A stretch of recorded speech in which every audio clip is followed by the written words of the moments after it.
warahmatullahi wabarakatuh. Kembali lagi ke pelajaran bahasa Indonesia. Khusus untuk hari ini kita akan mengerjakan atau kita akan pelajari halaman 16 ya. Kita cari dulu halaman 16.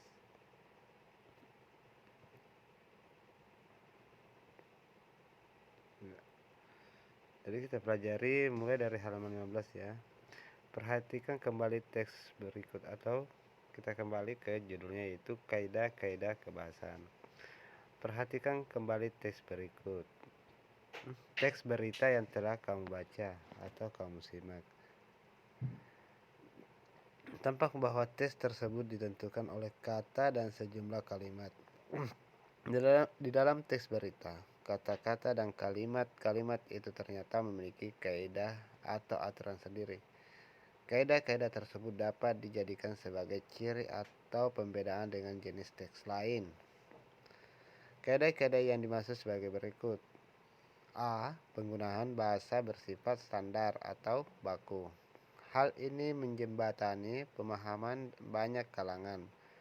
Bahasa standar lebih mudah dipahami oleh umum. Bahasa-bahasa yang bersifat populer atau yang kecenderungan akan dihindari oleh media-media nasional. Yang kedua, penggunaan kalimat langsung sebagai variasi dan kalimat tidak langsung. Kalimat langsung ditandai oleh dua tanda petik atau dua tanda petik ganda seperti berikut. Tanda petik 2 ya, dan disertai keterangan penyertaan. Penggunaan kalimat langsung terkait dengan penggunaan pernyataan-pernyataan oleh narasumber berita. Contoh penggunaan kalimat langsung. Masyarakat. Ini pernyataan masyarakat ya. Wisatawan dan pendaki tidak dibolehkan mendaki dan beraktivitas dalam radius 2 km dari kawah Gunung Slamet. Paparnya. Itu adalah contoh pernyataan langsung dari masyarakat.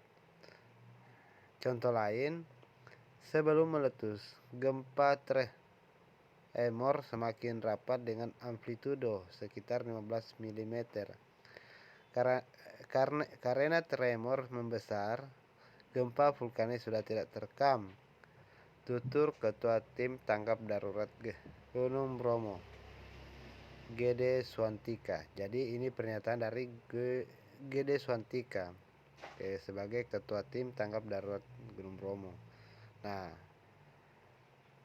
penggunaan kata lain, penggunaan konjungsi bahwa yang berfungsi sebagai penerang kata yang diikuti kata yang diikutinya. Itu penggunaan konjungsi bahwa yang berfungsi sebagai penerang kata yang diikutinya. Hal ini terkait dengan pengubahan bentuk kalimat langsung menjadi kalimat tidak langsung, seperti sejumlah staf Apel Manado mengatakan bahwa kepala Apel Manado sudah pulang. Berarti staf yang menyatakan bahwa kepala Apel Manado sudah pulang. Ini pernyataan langsung dari staf. Haryana mengatakan bahwa ibunya pingsan dan tidak ada satupun orang di rumah yang bisa membawa ke rumah sakit. Ini contoh kedua ya. Contoh ketiga, data di BNPN menyebutkan bahwa lebih dari 10.000 karakter hutan dan lahan di Riau.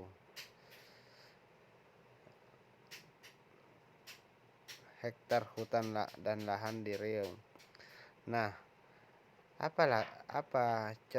keempat, tes kebahasaan keempat yaitu penggunaan kata kerja mental atau kata kerja yang terkait dengan kegiatan dan hasil pemikiran. Kata-kata dimaksud antara lain memikirkan, membayangkan, berasumsi, berpandangan, berkesimpulan, dan beranalogi. Contoh, mereka memikirkan solusi untuk bisa keluar dari peristiwa-peristiwa yang memilukan itu. Nah, dari contoh lain, warga membayangkan seandainya hujan itu kembali turun dengan terus-menerus, Nah, ini kita simpan saja sampai terus menerus. Warga membayangkan seandainya hujan itu kembali turun dengan terus menerus. Nah, penggunaan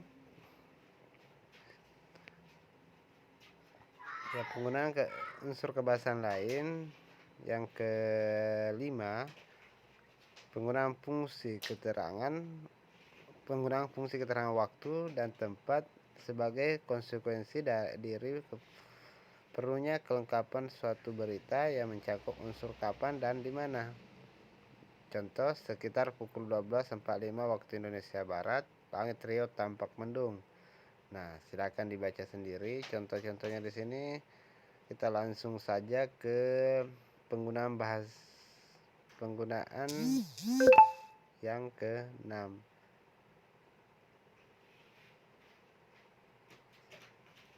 Penggunaan konjungsi temporal atau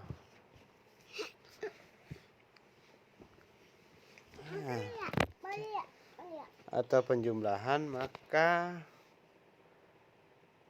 seperti kemudian, sejak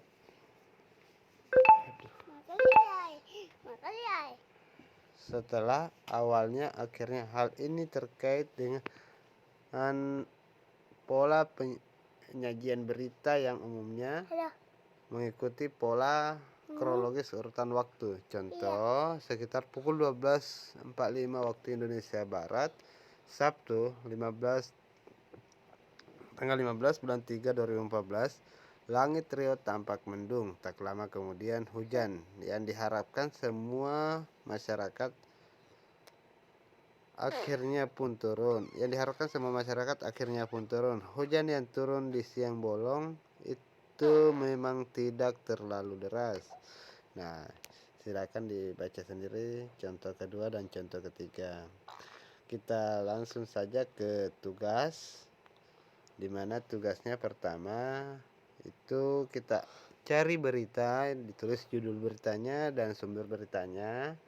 Kemudian